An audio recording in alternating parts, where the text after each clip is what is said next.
Hey everybody, this is Chris with Overclockersclub. I got some cool stuff here from Cougar. I've got the Aqua 280, I've got the Helor 360 down on the bottom, and I've got some RGB fans over here. So we're going to have some real fun with this stuff. Stick around.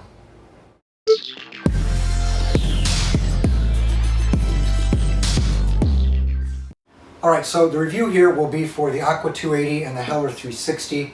Right now in the test system, I'm using an MSI motherboard with an i7 4770K.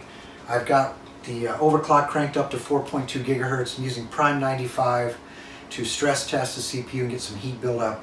Noctua D14 is what I'm using now for the cooler to just sort of get a baseline so we can see what it does with the Noctua D14, and under the same conditions, same overclock, we'll run these two coolers and just see if there's really any difference. Temperature in the room, of course, it's always important. I'm running around 65.8, 66 degrees. Fahrenheit, I've got a nice calibrated thermometer, mercury thermometer here I use to sort of double check, and they're within about a half a degree of each other. Anytime you do any thermal testing, you always want to make sure you keep your room temperature as close to the same as you can. And again, I've got the overclock cranked up to 4.2 gigahertz, and I'm seeing the temperature sort of bounce around between 75 to 77, right around in that range. So that sort of gives me a baseline when I compare it to these. And again, we're staying right around 66 degrees Fahrenheit. So the first one we'll look at here is the Aqua 280. And of course this one uses two 140 millimeter fans. And these are not RGB fans.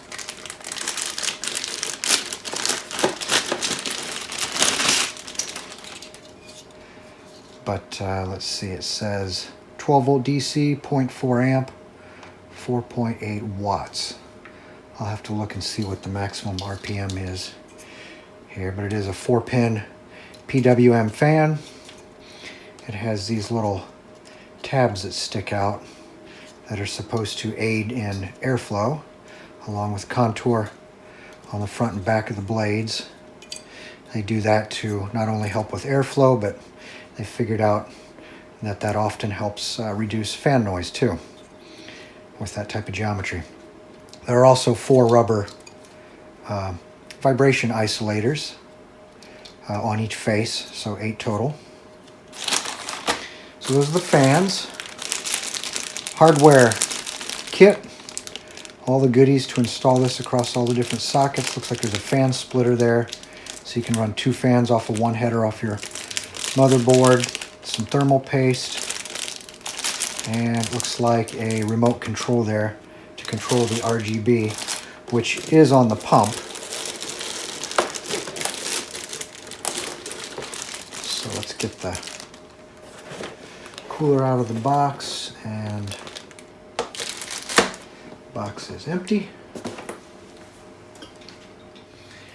And then taking a quick look at the rest of the cooler. I did check the fan RPMs, and it shows 600 to 1800 RPMs plus or minus 200, so they give you a little wiggle room there. But that's pretty standard for a fan. Now, looking at the cooler here, these lines have a heavy nylon braiding on them. Diameter is, let's see, we're about 12.5 millimeters, so we're close to a ½ inch in diameter on the lines. They appear to be quite firmly affixed. There is also a fill port here off to the side.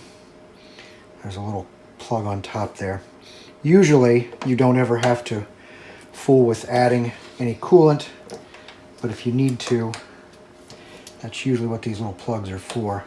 Some of them are sealed from the factory, so there's really no way to get into them. And others, let's see, others will have a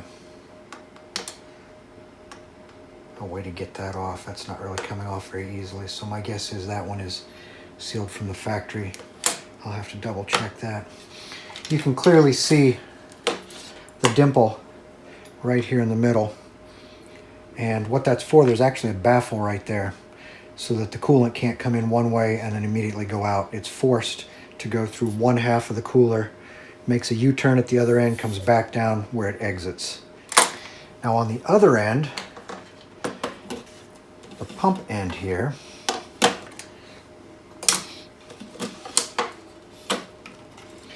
there is always a sticker, and you always want to make sure you peel that off before you install it. I know it's really easy to get excited with a new cooler and you want to get it installed, and sometimes you can forget and leave that on there, and they don't work too well with that protective sticker on there. Now, the lines over here do pivot. Usually there are a couple of O-rings that the lines can pivot on, because as you're installing your system, you'll need to move it around and you have to have some give there with these lines. Looks like we have the bracket already installed that holds the pump down. Some of them you have to install these, and this one clearly comes with it already installed. Electrical connections, we've got a SATA type connector there to bring power into the pump. And on the other end, we've got the RGB connectors. One of them is female and the other here should be male. And that's what you'll plug into. A lot of times these go directly into the motherboard, other times it'll go into a controller, and I actually have one of those that I'll show you a little later. But again, make sure you peel that off before you put your thermal paste on. The radiator itself, again, is 140 millimeters across and 280 long, and it has all of the preformed screw positions there to mount the fan or to mount the radiator to the chassis, and it's the same on either side. And since this uses a SATA connector here for power, it gets full power all the time.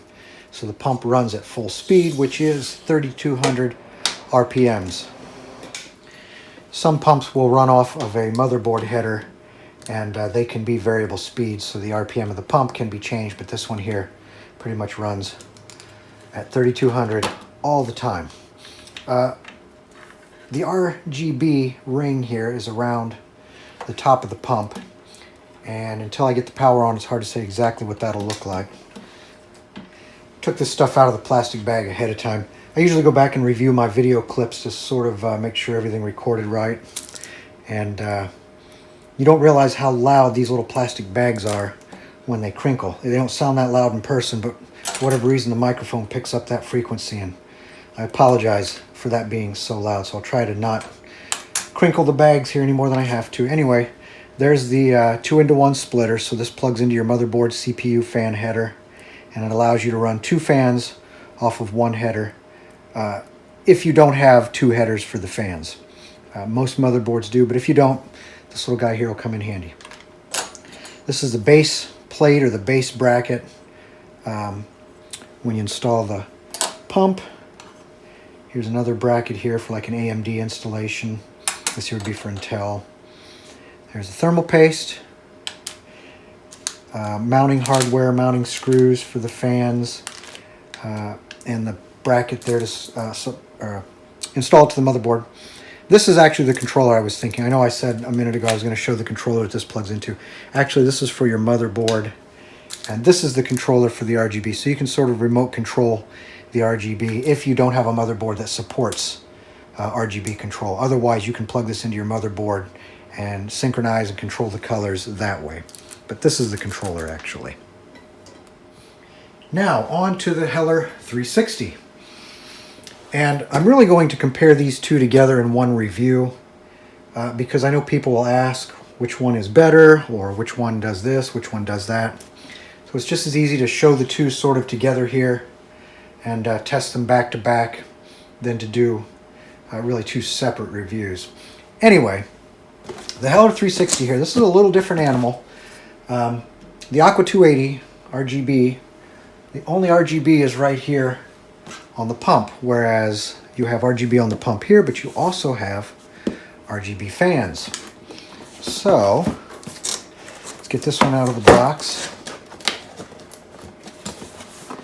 And try not to crinkle the bags too much.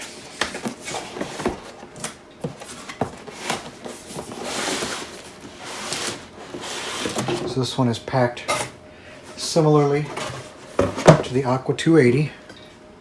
I already pulled the fans out in the interest of keeping the crinkling down. I already pulled this one out of the bag. Similar construction to the 140 millimeter fan, other than the RGB, so you've got the clear fan blades. But the profile and shape and the little airflow tabs here on the back are also very similar.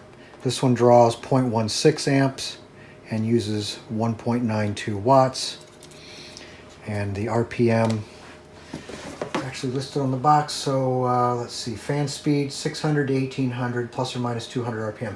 So these fans are rated at the same speed. So comparing that to the 140, you can see it's quite a bit smaller, but they use the same idea for the rubber isolator pads at the corners.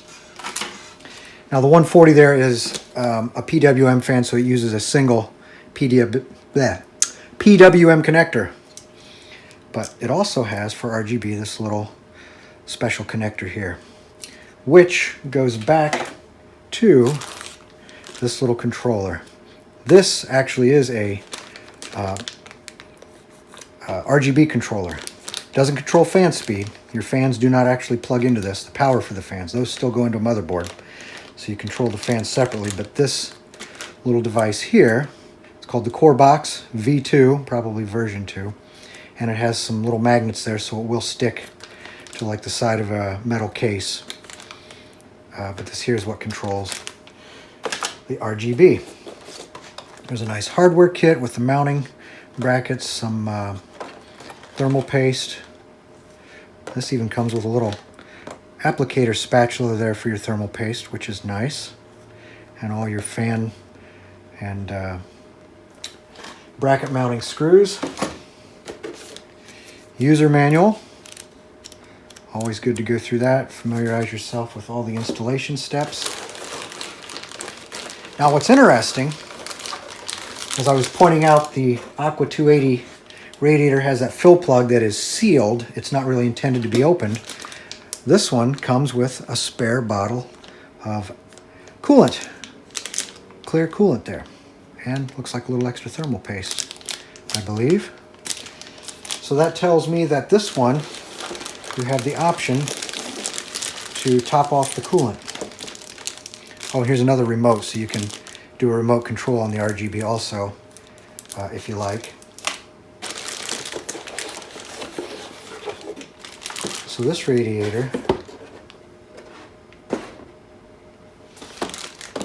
is going to look a little different. And this radiator actually comes in a nice protective cardboard sleeve. And the first thing I notice, other than the length of the radiator, is the size of the pump. And this thing is heavy. There's a lot going on there with that pump. Radiator size, again, it's going to be 360 millimeters long by 120 millimeters wide. It has the same mounting provisions on either face to mount fans or to install it to a case. It's got the Cougar logo on the side there. Tank construction here is a little more squared off, where the tanks on the Aqua 280 are a little more rounded. And I'll show both coolers side by side here in a moment. And then over here, there is a fill port. It says warranty void if removed. So clearly they don't want you fooling with the port here on the side of the radiator. But on the pump, it says please refer to the refill process in user manual. So I'll go over that. So here is where you're doing the service for coolant level. On the bottom of the pump, you can see we have the same type of sticker there. You always want to make sure you peel that off. It's a thick, almost like a vinyl, to keep the base of the pump from getting scratched up or damaged, because you don't want any sort of nicks or burrs on there. That would prevent it from making a nice contact with the top of your CPU for cooling. Now this one uses a 3-pin connector for power to the pump, and then it has a little RGB connector there that goes back to this guy right here, the core box. And that's to synchronize and control the RGB and synchronize it with the fans. We have the same type of lines here with the braided nylon, heavy braiding. Now they are actually a little thinner. These come in at about 10.5, 10.7 millimeters, depending upon how hard I squeeze down on it. Now I'm getting around 10.8. So call it a little under 11. And let's see if you can see. This one here, you can't really see a dimple where the baffle is, but I can assure you it's going to be right here in between these two lines on that end.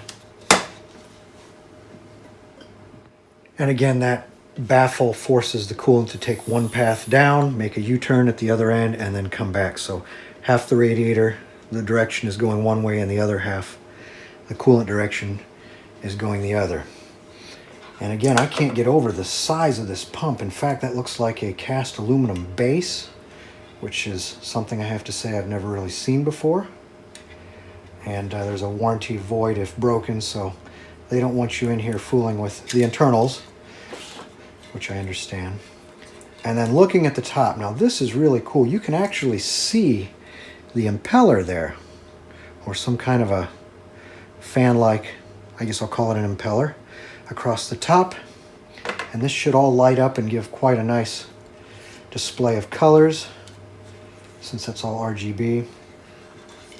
Now let me take a quick look at the instructions for the filling of the coolant. Alright, so what this is actually, it's a flow indicator. That's what that is. So when that's moving, your pump is on. So you should see that moving anytime your system is on. And if not, of course I don't see any air bubbles in there at all, so that tells me it is completely full of coolant. But it says if the flow indicator on the water block is not running or not spinning while the pump is activated, please refill the coolant. And it's really a pretty simple process. You take this fill plug out here, and it has a slot in there for a large flat bladed screwdriver, but you unscrew that, basically top it off, make sure it's not overflowing, so you probably fill it up to the bottom of the hole, and then screw the cap back on and you're good to go. All right, now I've got both of the coolers sort of side by side here. Obviously the 280 is a little wider, and the 360 is of course longer, but not quite as wide. Very obvious.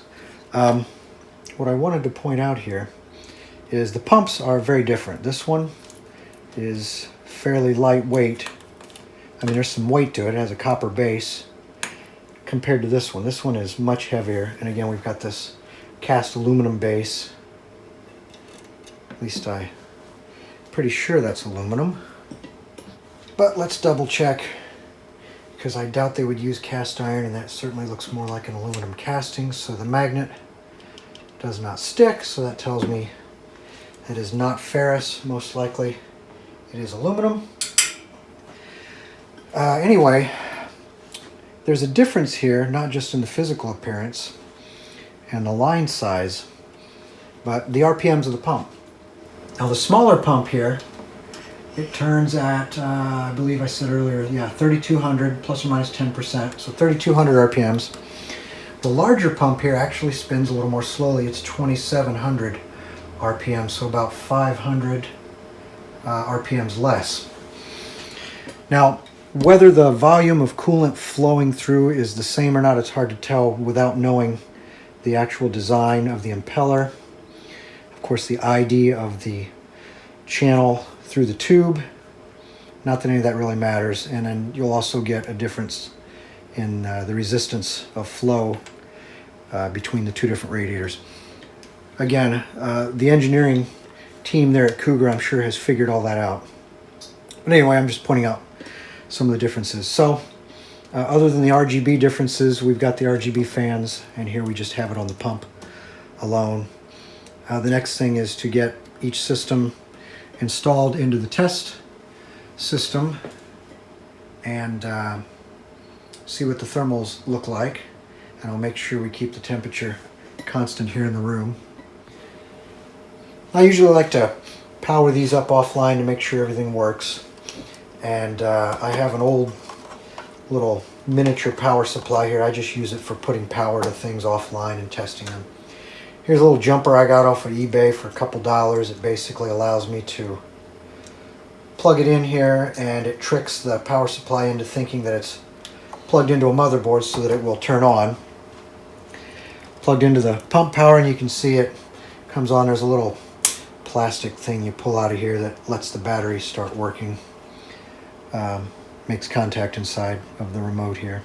But you can turn it completely off. You can cycle through the different colors. So there's red, sort of a aqua color, green, pink, cyan, purple, blue, white.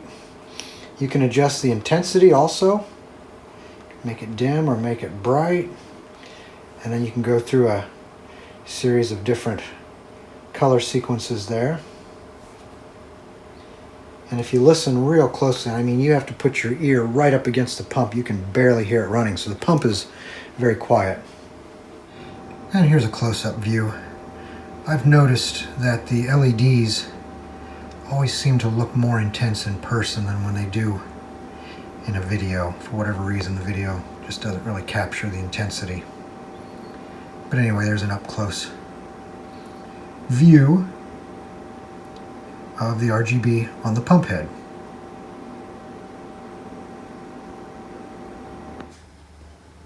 I got the glass panels, the side panels removed here from this case. This is the Cougar DarkBlader-G that I already reviewed. You can check out that review. This is a really nice case, and it does not come with RGB fans. You have to supply your own. And I did not have any from Cougar at the time, so I used some fans that I borrowed from a Cooler Master cooler, actually two coolers, two all-in-one liquid coolers, so that I could show off some RGB fans in this case, since it is an RGB case. So anyway, I do now finally have some RGB fans from Cougar. I'll be testing those and showing those off in a separate review. So I'll pull this Noctua out, and we'll get the Aqua 280 in there, and then we'll get the Helor 360 in there, and sort of see what the numbers look like between these three coolers. Now I'm getting the mounting bracket here installed. The instructions show you quite clearly which holes to use based on which socket you have on your motherboard. And the other thing I like is the fasteners here have a spring attached, so that when you do the final tightening of the fasteners there with a screwdriver, you get a nice consistent load at each one of the four corners of the mounting bracket on the pump. Now the only problem I'm having is with this bracket and these little studs. They're flat on one side, and they are supposed to go into these holes, and they're kind of keyed. Well, they fit, but they don't want to seat all the way. There's a little bit of a gap right here underneath the head, which should be flush against the bracket. So just take advantage of this little hole in my workbench to put the stud in there, get it in the right location, and then just sort of give it a little bit of help. I had to do that on three of them that did not want to seat all the way. Another nice thing is these little spacers. You can see it has a star-shaped profile on the inner diameter, on the ID there. And that's really nice because it's an interference fit. And when you get that pushed over one of the studs, it's enough to hold the entire bracket on there, so it doesn't want to fall out the back while you're trying to get the other spacers installed. So all you have to do is really get one or two at opposite corners there, and your bracket is not going to go anywhere through the rest of the installation. One more helpful hint. I usually leave that protective sticker on the base plate of the cooler. I know I said you want to peel that off, but I leave that on because I'll do a quick test fit to make sure that everything goes where I think it should. Because if you peel that sticker off and get your thermal paste on there and try to get it installed and something doesn't fit right, then you end up smearing the thermal paste all over, or you smack the bottom of the cooler on one of your studs and then you scratch it because that copper is fairly soft. So I usually do a real quick test fit. So there's the radiator in the top of the case. And the other reason I like to do a quick test fit is to sort of see how the coolant lines like to sort of flow. They can sort of load up on the pump and want to twist it. And the good thing with this particular case, a lot of times you have fixed screw positions, so the radiator can only go in one position. But here, with the slots, I can sort of move the radiator around a little and find the best position where I'm not forcing these coolant lines to bend in a way that they don't want to bend, which puts a lot of extra stress on the pump there. I just put one of the fasteners to sort of keep the pump from falling off. But now that I know where the radiator is going to go, I can sort of lock it down and get the thermal paste on and finish the install. So the radiator is in a happy place. Now it's time to peel off the sticker, get the thermal paste on there, and then get the pump mounted to the CPU. I got all 4 of the fasteners on there, and it's a good idea when you tighten these to sort of go in an X pattern, sort of go back and forth and do a couple turns on each screw. And what you want to avoid doing is tightening 1 or 2 screws down all the way. You want to gradually introduce all of the pressure.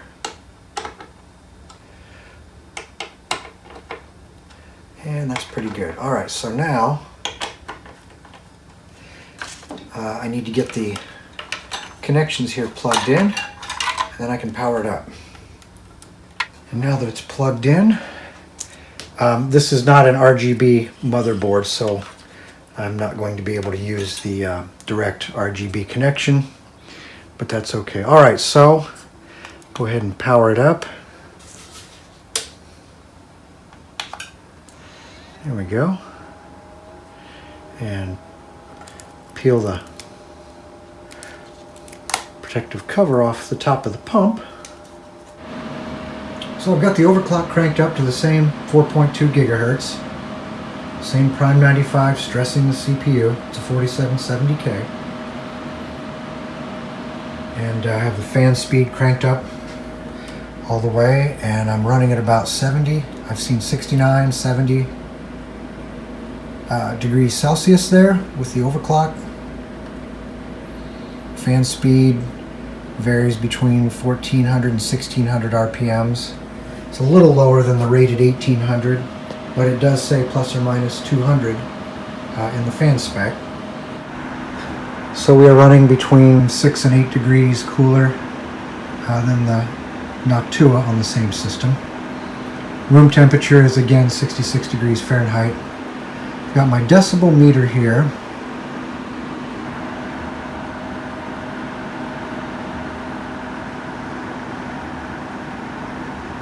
That's with the side of the case open. Now, of course, it goes up when I'm talking. And then we'll look at the top of the case here.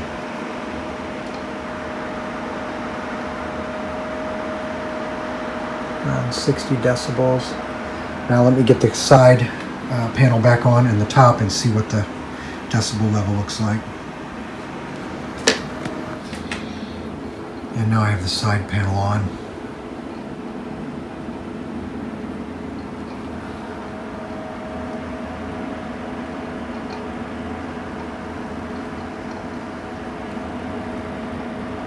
Not really a huge difference, which is not really a surprise because back here at the back is where you're really going to get. Even that's not too bad at the exhaust fan. All right, here's a little thermal imaging. When we look at the radiator, you can see one side is a little hotter than the other. That's sort of like I explained earlier with the baffle. baffles here in the center. So you can see this is the hot side, so the warm coolant comes in, runs down this side of the radiator, makes a U-turn at the bottom, and heads on down to the other end of the radiator, so you can see how much heat is removed. So coming in on this side, we're close to 30 degrees, a little over 30 C, and then when we leave, we should be a little cooler. Yeah, around 3 degrees. And then taking a quick look at the pump, not much to see there other than the heat from the VRM on the motherboard. And if we look at the coolant lines there, you can see which one is definitely the warmer one between the two. So the thermal imaging definitely showed that the left side of the radiator here is the hot side. That's where the hot coolant is coming in, or the warm coolant. Comes down to the other end, changes directions, and this is the exit side. That's the side where the coolant that has been cooled by the radiator goes back to the pump. So this would be the hot side, and this would be the cool side. Not that that matters, it's just interesting to see. So that was the Aqua 280. Appears to be a pretty decent cooler, knocks several degrees off of what I had showing on the Noctua D14. Pricing right now, the Aqua 280 on Newegg is around $94 as compared to the Helor 360, which is this guy here. This one right now on Newegg is around $138, so there's roughly a $40 to $45 difference between the two. I pulled the remote out first, and it looks exactly like the one that comes with the Aqua 280. So I thought, well, let's just see if it controls the pump the same way, and it does. So it looks like if you only had one of these controllers, you could control multiple items, or if you lose one or misplace it, doesn't really matter. So anyway, that mystery is solved. The system also comes with this little three-way splitter. This is so that you can connect all three of the radiator fans through one header, one CPU fan header. So you use this 4-pin connector, plugs into your CPU header on the motherboard, and then you have 3 sockets there to connect all the fans. Next is this little guy here. This is the controller. This is the CoreBox V2, and you can see that it shows a couple of LED strip connections on either side, and then all fans. So what you have are 4 fan sockets there toward the left, and then right here is the LED strip control.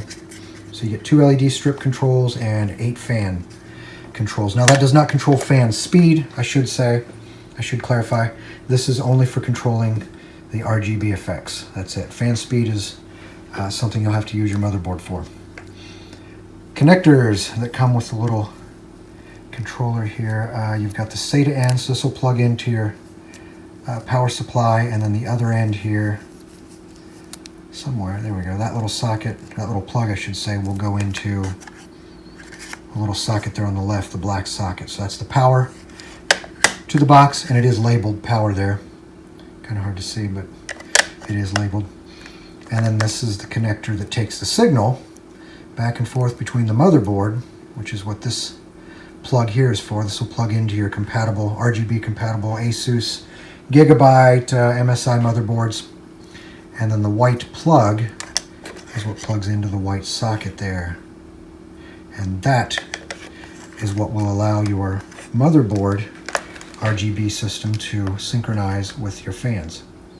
So everything will look nice. And I did just look up the LED strips. You can get a 2-pack. They're about 18 inches long. Each one has about 15 LEDs. They're about $20. So I think that's a pretty good value if you really want to spice your case up with a couple more RGB LED light strips.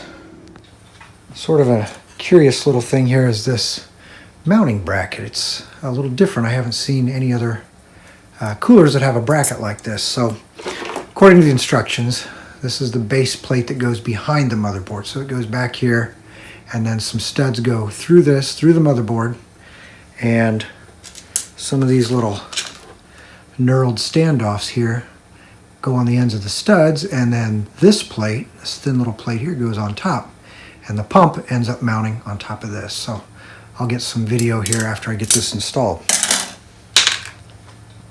So there's the mounting bracket from the back, and these little slugs from where they stamp out in the foam rubber. You need to pop those out, so I had to pop 4 of them out there, 1 for each screw, so the screw would go through. But that's the back of the bracket. So it's a metal bracket with a foam gasket there between the bracket and the motherboard. And then on this side, there's what the bracket looks like. Now, that's the thermal paste that was on there from the Aqua 280. I still need to clean that off and then get a new, fresh application on there. But I have to get the spacers. Let's see if I can show that. Yeah, there's actually a little plastic washer underneath there against the motherboard. Then those little knurled spacers or offsets. And then you secure the bracket. If I can get that to focus there. There we go. With the 4 screws. And what's kind of nice is you've got these mounting holes here so you can put the pump on in any orientation you want there. You can clock it 90 degrees any way you want without having to change the position of the base bracket there. And another thing that the instructions mention, I really need to install the fans to the radiator before I install it. And I found that out on the Aqua 280. It's a wider radiator, so it was even harder to get the fans on. And it does say that in the instructions, I just overlooked it. So if you're installing this, good idea to put the fans on the radiator first. The Helor 360 is now powered up. Used my little test power supply there. Got the jumper plugged in just like I did on the Aqua 280. And the power cable here, the SATA cable, I use that special cable that comes with the RGB controller to power it up. So I've got 1 fan plugged in. Of course, the fan itself is not powered up, just the RGB. And then the other connector there goes over to the pump so we can power up the RGB on that. And then the power to the pump itself is plugged in. Uses a little Molex adapter I've got there. But anyway, you can see the little impeller, or the little flow meter I should say, is turning. Looks like a pump impeller. And it seems to turn the same speed no matter which angle or direction I have it. It's always the same. And then the controller here, you can go through all the different colors, and since they're both plugged into the same controller, they all control at the same time, so they're all synchronized. Now I can get this, or actually get the Aqua 280 out of the case and get this one, the Helor 360, in the case. Final step, right before the install, I have all 3 of the 120mm fans secured to the radiator with the included screws. And I always like to mention at this point, I leave that sticker, that protective sticker on there to the last minute to, of course, keep the bottom of the pump protected, keep it from getting scratched up. But do make sure you peel that off. Again, it's pretty easy in all the excitement to forget, and you do not want to leave that sticker on there. And, oops, the other thing is your fan orientation. Make sure your fans are positioned so that they're moving air in the right direction, so you want to think about that. You don't want to put your fans on upside down. And also, pay attention to the clock position of your fans, because they all have a certain place where your cables exit. And sometimes you need to make sure that your fans are oriented properly so that you can get your cables to reach wherever your fan headers are on the motherboard. So just some helpful hints there, save you some headaches at the install. Alright, so I got the pump powered up, and I really like this impeller, or I keep calling it impeller, this flow meter, because it gives you a really quick visual verification that your system, or at least your pump, is working. So if you look in there and see that thing not turning, you know you've got some problems. Anyway, all 3 of the 120mm fans, I did the fan tune there with the MSI software, and they're running at their advertised right at, or just a little under 1800 RPMs. The pump is also running right at the maximum, or the only number listed, which is 2700 RPMs.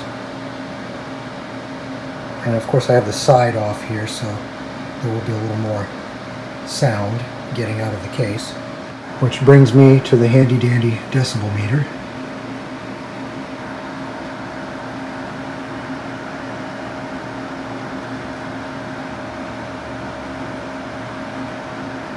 and that's with the side of the case off. So let me button things up and we'll take a look at it that way.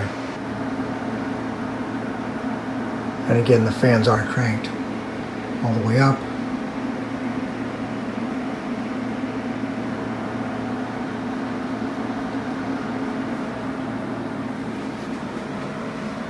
So I don't know if that really tells you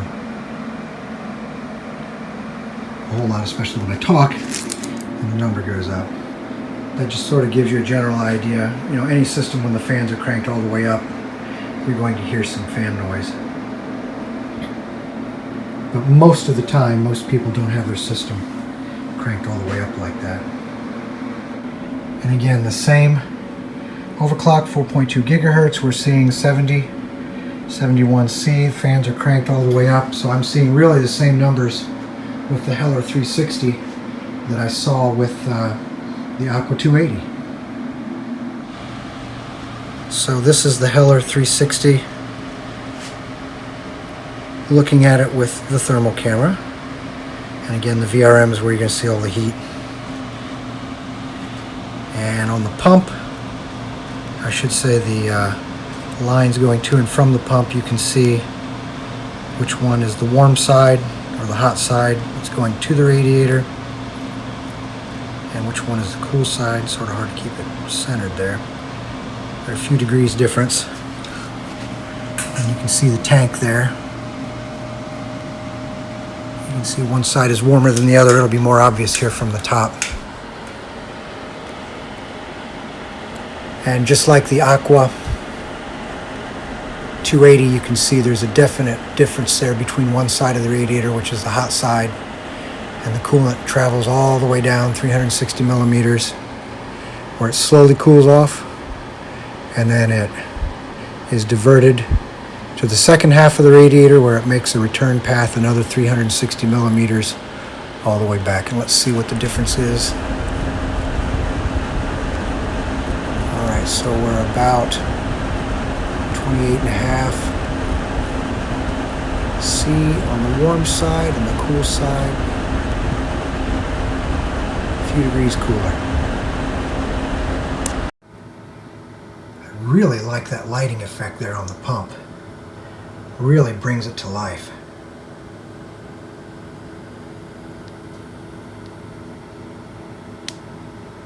Lighting effect on the fans.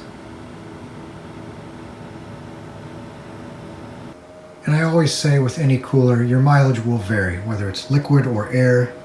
Many factors go into cooler performance that are beyond the control of the cooler manufacturer. Things like ambient temperature, which is the temperature of the air in the room, whether or not you have a graphics card that may or may not be dumping a ton of heat into the case, the type of case you use, the number of fans, the fan speed, which moves air through the case, overclock, stress on the CPU, all of those things factor into the performance of the cooler. So like I said, your mileage will vary. And with the lights turned down, you can see the RGB light show there. And of course, with the remote, you can select solid colors if you like.